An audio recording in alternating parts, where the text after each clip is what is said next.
धर्म के ठेकेदारों पर कार्यवाही करे जो एक धर्म स्थल पर बैठकर कि ब्राह्मण और कथावाचक 8-8 घंटे बर्बाद करते हैं।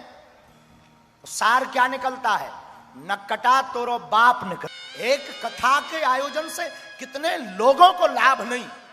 तुम कहते कथावाचकों की क्या जरूरत? मूर्ख ठटरी के बड़े न कटा, तो मुझे मिल जा, मैं मसल दूंगा तुझे। गाली गलौज करते हैं और अभद्र भाषा का प्रयोग करके आदमियों को और अंधविश्वासी बनाने का काम करते हैं। तो कहता है कि कथावाचकों की क्या आवश्यकता? ये पाखंड फैलाते हैं।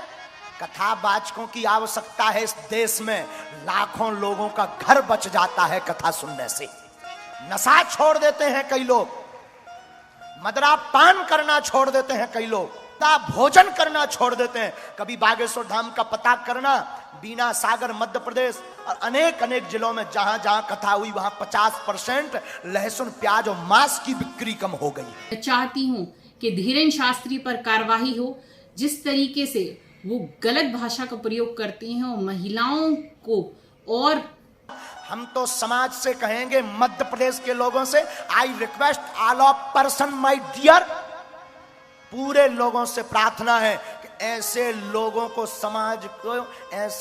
समाज से बहिष्कृत करना चाहिए और जनता जनार्दन से निवेदन है कि ऐसे लोगों को मजा चखाना चाहिए। हाँ, जिस तरीके से वो महिलाओं के खिलाफ में बोलते हैं कि ठटरी बन जाएगी, वो तो चरित्रहीन है, इस तरीके की भाषा का प्रयोग नहीं होना चाहिए एक बड़े और पूज्य मंच से। हमें तो लग रहा है कि ये सनातनी का डीएनए नहीं है, कोई और डीएनए है इसके अंदर। अगर आप सनातनी हो तो, नहीं तो चूड़ियां पहन लो, वरना कभी अगर तुम हमारे चक्कर में या राउंड में फंस गए। ठठरी ठठरी ठठरी। धर्म के ठेकेदारों पर कार्यवाही करे जो एक धर्म स्थल पर बैठकर गाली गलौज करते हैं और अभद्र भाषा का प्रयोग करके आदमियों को और अंधविश्वासी बनाने का काम करते हैं। मैं चाहती हूं कि धीरेन्द्र शास्त्री पर कार्यवाही हो।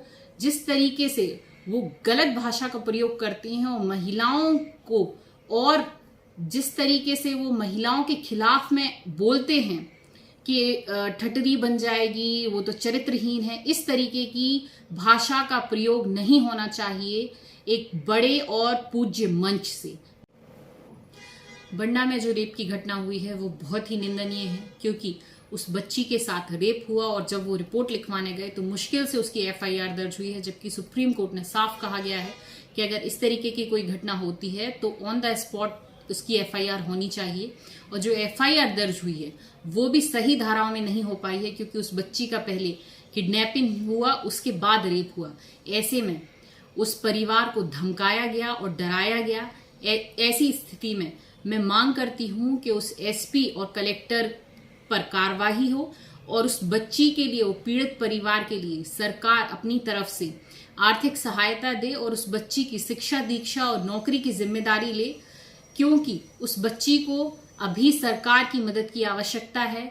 ऐसे में बहुत आवश्यक है कि सरकार उन्हें आर्थिक सहायता दे, क्योंकि हमारे देश में ये नियम भी बना है, जो निर्भया फंड है वो इसी तरीके की घटनाओं के लिए बनाया हुआ था जो आज तक ऐसी बच्चियों तक नहीं पहुंच पाई है। तो ये सरकार की जिम्मेदारी है कि उन्हें सहायता प्रदान करे और ऐसे धर्म के ठेकेदारों पर कार्यवाही करे जो एक धर्म स्थल पर बैठकर गाली गलौज करते हैं और अभद्र भाषा का प्रयोग करके आदमियों को और अंधविश्वासी बनाने का काम करते हैं। मैं चाहती हूं कि धीरेन्द्र शास्त्री पर कार्यवाही हो।